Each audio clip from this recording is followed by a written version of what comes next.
एक कारीगर की कहानी। एक बार की बात है, एक सेठ के यहाँ एक कारीगर मकान बनाने का काम करता था। समय के साथ जब कारीगर बूढ़ा हुआ तो कारीगर ने सेठ से कहा कि अब मैं अपने काम से रिटायर होना चाहता हूँ। सेठ ने कुछ सोचा और कारीगर से कहा कि चलो तो फिर जाते जाते एक मकान और बना दो। तो कारीगर ने ऊपरी मन से एक और मकान बनाने के लिए हाँ कर दी। अब कारीगर मकान तो बना रहा था, लेकिन उसका मन काम करने में नहीं लग रहा था। सोच रहा था कि सेठ के यहाँ इतने साल काम किया तो भी जाते जाते कुछ देने के बदले मुझसे काम करवा रहा है। इसी सोच से काम करने के कारण घर भी सही से नहीं बना पा रहा था। आखिरकार उसने घर बनाया, लेकिन वो उतना अच्छा नहीं बना जितना वो पहले बनाता था।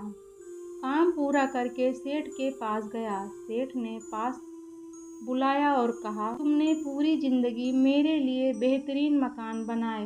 मैं तुम्हारे काम से बहुत खुश हूँ, इसलिए मैं आज तुम्हें भी कुछ देना चाहता हूँ।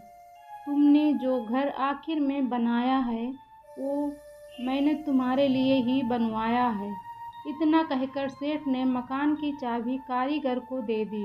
अब कारीगर मन ही मन में पछता रहा था कि मैंने खुद के घर को ही सही से नहीं बनाया।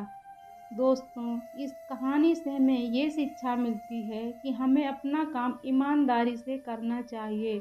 बाकी जो नतीजे मिलेंगे वो अपने अच्छे के लिए ही होंगे।